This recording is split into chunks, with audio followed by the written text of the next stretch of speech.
Hey everybody, it's James Vagley here. Welcome to another episode of the NBA podcast, and it's episode 207. I've got the man, the myth, the legend, Ash Playstead with me in the black corner. How you doing, Ash? I'm enjoying the black corner, James. I'm going well. It's what are we into? Early October, so we're another year's rapidly disappearing into the review mirror. It is. And listeners, the black corner, because we're always mostly in black. It's not like it's the naughty corner. We are wearing black. I'll refer to it as the black corner. I don't know. Yeah. Hope you're well, listeners, as well. It's early October. This month we're talking about drive growth. So one of the key accelerators from our mortgage business blueprint model. So we're going to be talking about those areas this month within drive growth. You know, actually working on your business, building a real business, all of those sorts of things. And this topic this month is probably where we should start, Ash, the fundamentals of business. And we're calling it a profitable mortgage business model. So that's what we're going to talk about today, because there are a few ways to skin the cat. There's a lot of different ways to build a business and a profitable one as a mortgage broker. But Ash, as we know, we've helped hundreds of brokers over decades. We see a number of these models not working or not being overly profitable, and a lot of brokers making some mistakes along the way. So I think we should dive into this. I don't know where you would like to start, but I'll hand pass to you and we'll see where this goes. I reckon there's a few concepts that tie together here, right? I mean, there's the personality and the energy and the direction and the age and the situation. There's quite a few personal factors that go in from the business owner to start with. Then you've got their level of ambition. Then you've got their acumen, their experience. There's a whole bunch of things go in. And then there's what I would call the quote, what was it? General Norman Schwarzkopf. There's unknown unknowns. Or maybe it was Mm-hmm. someone else.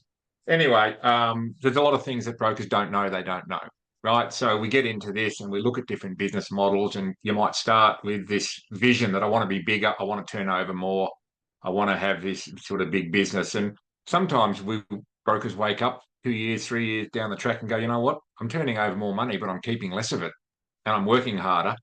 And they come to a realization that perhaps that's not the right model for them. Sometimes it is, sometimes it isn't. So there's a little bit of test and verify or before you decide on your final model. So that's my first comment. And I think the second comment would be probably where we're at in the industry is I see the industry really going in two main models that we talk about a lot, right, James? There's the supported broker model, and then there's the team of brokers model.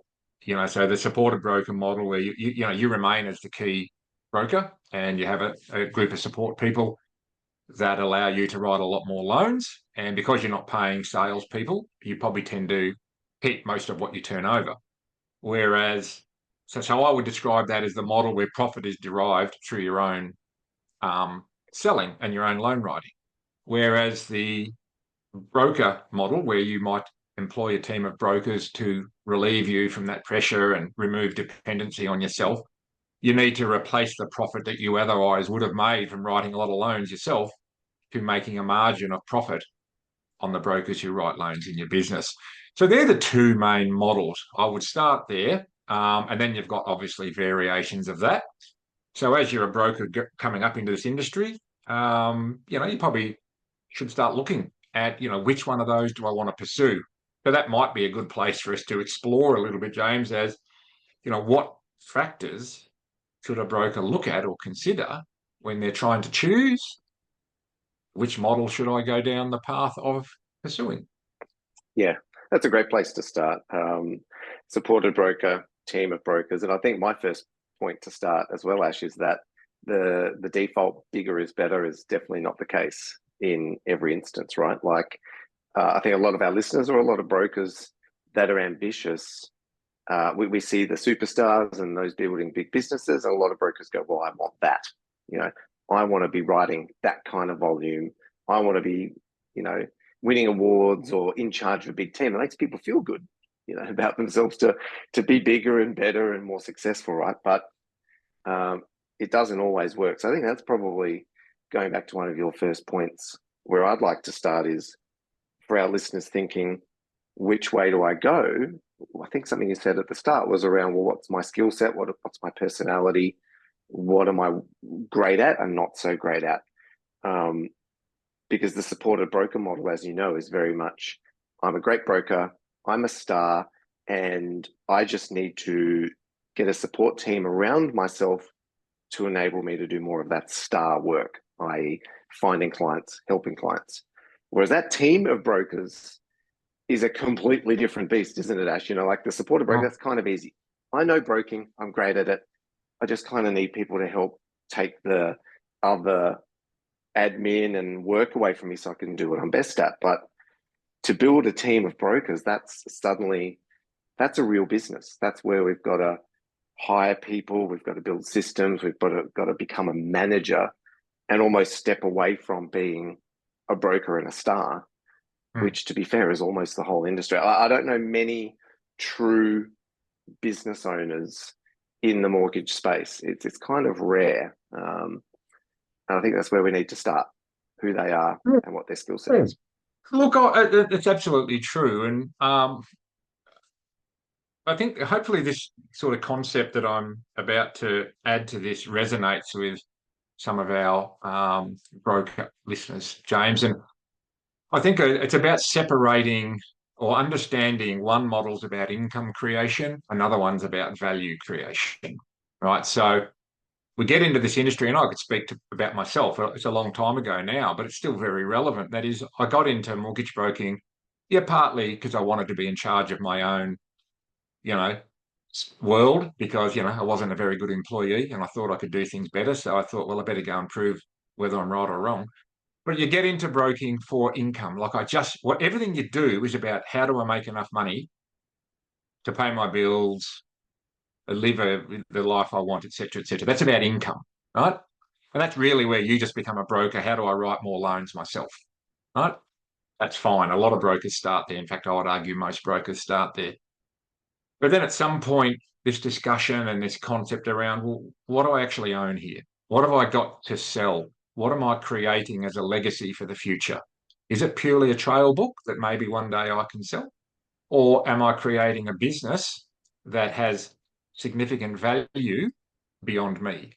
And that's when it becomes about creating value, right? So I would say to everybody is, do you have to forego one to have the other? And my answer to that is no. Um, you know, if you focus on income alone, James, I would say if you focus on income alone, it's a bit of a lottery as to whether value creation comes along, right? Normally it doesn't. But when you focus on value creation first and foremost, income comes along and rises as value rises. So hopefully everybody can take that insight away and explore it. And that is, if you focus on income creation, you don't necessarily get value creation in the asset and the business you're building. But when you focus on value creation, you generally get income rising coming along. So Mhm. I don't know what you think about that, James, and I hopefully will challenge listeners to think through that concept and go, well, what does that actually mean? Well, it really comes back to what are you trying to create? Where are you going with this? If it's Mhm. purely about income, yeah, just write loans, have a couple of support staff, and keep going. But recognize that you're not really creating a business that exists without you. You're creating what I would call liquidation value, James. You're creating an asset that can be liquidated and somebody else will buy that, maybe, and absorb it into their business. And if that's what you want, stick to that model. But if you want a business that can be sold as a going concern, you have to focus on value creation and all the components of that. Yeah. Yeah. Yeah, that's true. I'd have to agree that regardless of which model you're picking, the aim of the game is leverage, isn't it? Right? Like, so supported broker is leverage. So I'm not doing lower value tasks. So I can effectively help more clients, but ultimately make more money. And the team of brokers model we arrive at the same point, isn't it? We're looking to leverage ourselves just in a different way. Um, I don't know, like if I think of the supported broker model, and this is where it gets tricky because we have to understand personalities and skill sets and what the end game of the broker is, right? Because if let's say we focus on the supported broker model and we go, well, okay, it's really just a star that is supported by a team. So, and what are we really building there? Income and trail. So the asset value is still there in the trail and the leverage is there, but it's a limited amount of leverage. On the full business front, though, then yes, we're building business value as well because of the trail book and everything else. But the leverage is different. Like now it's almost that ultimate leverage. We're working towards a stage where the business runs truly with or without that key star, which for me is kind of the point of business, is to get to a point where it will work without you. But here's the kicker. And this is kind of why we wanted to talk about this episode for our listeners in general is they kind of both can get you to the end game in different ways. And I think this is where people go wrong. I'd love your comment on this because let's pick scenario A and B. Let's say scenario A, supported broker. They just love seeing clients, they love writing deals, and they'll build a small team of 3 or 4 people to support them in writing deals. But they're the only loan writer. They can pull out a great income. They're building their trail. They do that for 3 to 5 years and they sell for 3, 4 times trail. Tick. That might get them to the result. On the flip side, if scenario B is that same broker goes about building support team and then more brokers and maybe even management, they may build larger business value over and above the trail, but at what cost? As in, they probably won't have been able to take out as much income because they're investing it all back into the business along the way. They may be working harder and longer hours because they're building out systems and team and management. It takes longer, and they will, in a 5-year period, get to a larger valuation. But is it worth it? And that's where I think that's the question. And that's what prompted this whole conversation, listeners, is, sometimes just staying the solo supported broker and just cranking out loans and doing it smart, very efficient, and doing it for a defined period of time, maximizing income and then selling can be a similar result as building a big business. Or this is probably my main point before I hand it back to you. What we see is that most brokers will go from supported broker and they will start moving into that team of brokers, but they don't make it big enough and efficient enough to actually make it worthwhile. That's what I'm trying to get at, Ash, is this sort of middle ground is very tricky. Let's say you want to make a certain amount of money. The middle ground, you're really just exchanging, seeing customers and writing loans with having to manage a team. And a lot of brokers, a lot of our listeners, Ash, probably don't like that situation. They're great at writing loans and clients, but they're not great at managing team. But they haven't worked past and large enough to get to a point where they don't have to do that anymore. I know I've said a lot, so maybe I'll throw it back to you. That is a brilliant point. We need to have parts B, C, and D of this episode. And look, hopefully your listeners pick up the phone and call us to explore this further, because this is a pretty rich topic. There's a lot to unpack here, right? And as you know, James, we've worked with hundreds of brokers. So for listeners, we're talking about our own lives. We're also talking about this distilled experience with hundreds of clients, as well as hundreds, if not thousands, of other brokers that we've had conversations with. So this is sort of really stress-tested feedback. So you've hit the nail on the head. In the middle, there's no enduring success in the middle. I think all brokers get to the middle at some point, but it's that point at which they make a decision.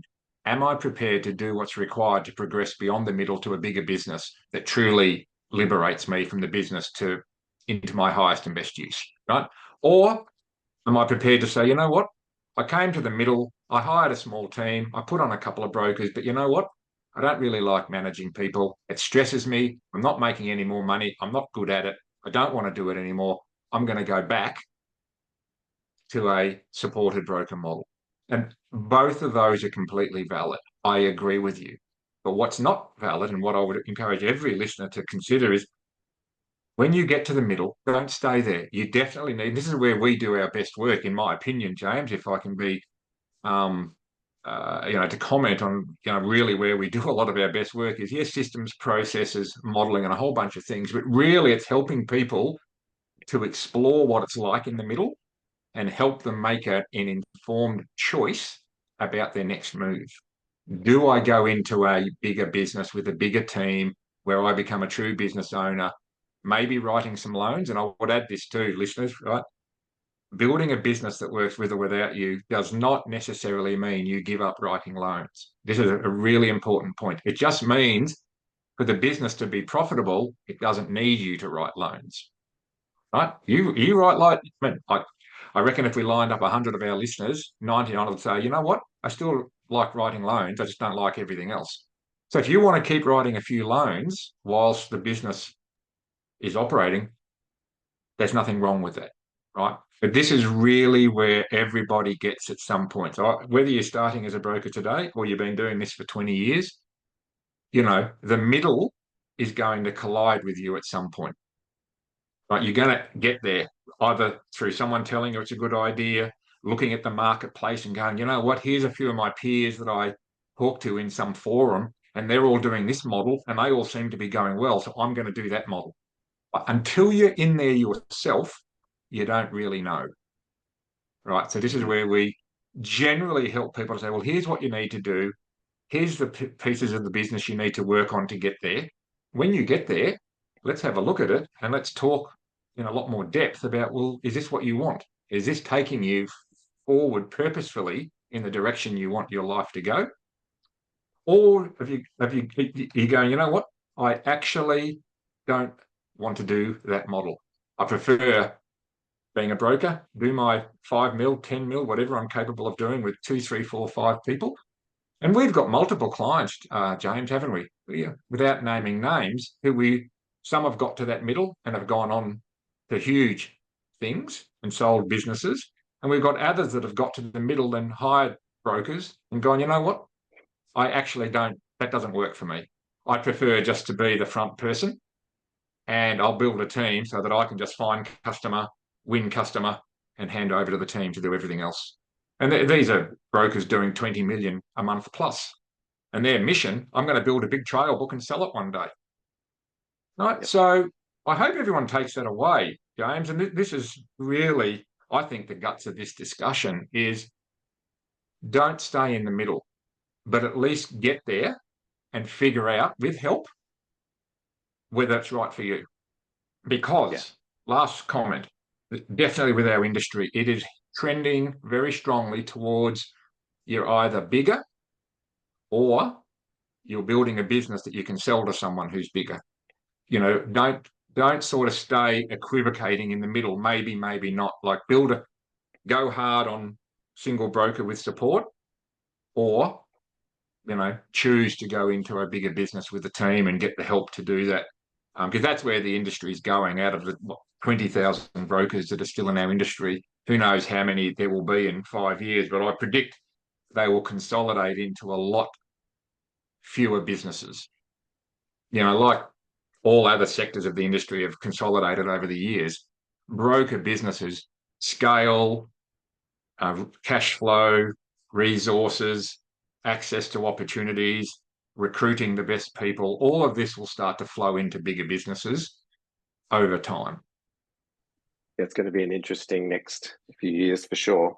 And as I guess, my summary comments would just +1 on the middle. We should probably have called this something about the danger of the middle, but you're right that we've seen a lot of clients blindly or relatively blindly build a business that ends up in the middle and they don't realize it's actually not very profitable. And they're doing that because they think they want to build a business and they're going about it, but they've kind of gone about it the wrong way, or they haven't understood the numbers with enough clarity and what's required to make that work. So I guess going back to your points, Ash, again, as a bit of a summary, we got to start with why you're doing it. What's the end game you want? What's the best path to get you there? And understand where the industry is going. If it's trending larger, great.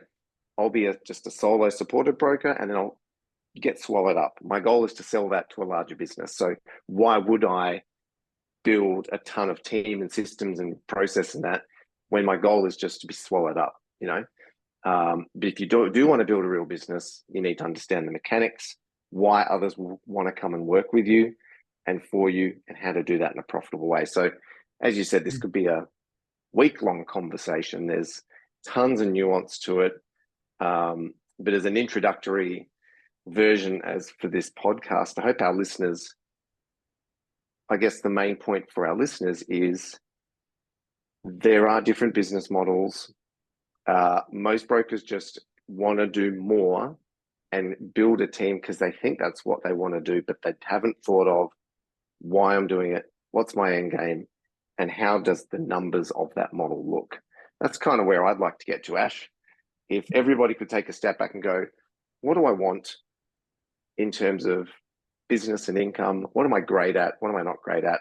And how can I generate that amount of value or income in the easiest way possible? And don't really care what anyone else is doing.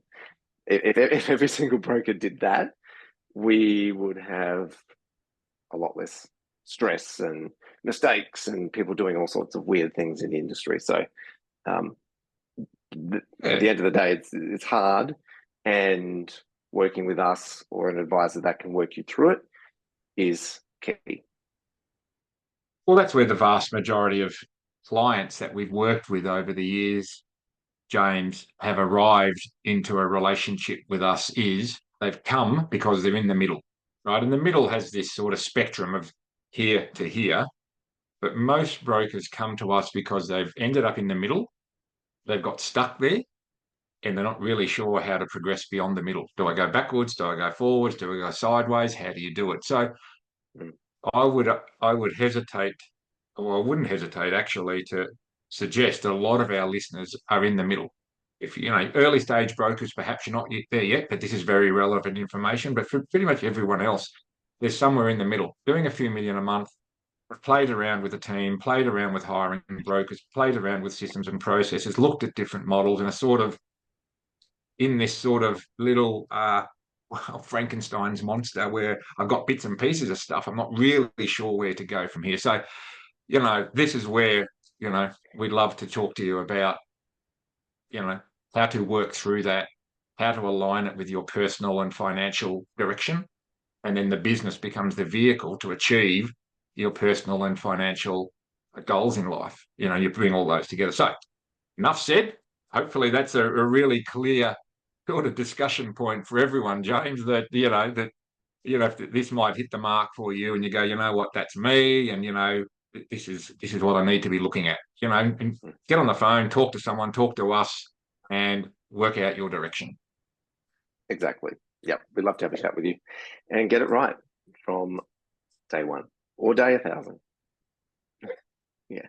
Let's leave it there. Listeners, this was a hard one to unpack in such a short amount of time, but hopefully, a few key topics there have caused you to think about, having a good conversation before you start going down a path that may lead you into unprofitable or stressful territory. So until next time, have a great week. We're talking all about drive growth this month. So a few more topics over the next few weeks in the building business space. I can't wait for that. Ash, have yourself a good week. I'm looking forward to seeing you again same time next week. Likewise, James. Great discussion. See you next week. Bye, everybody.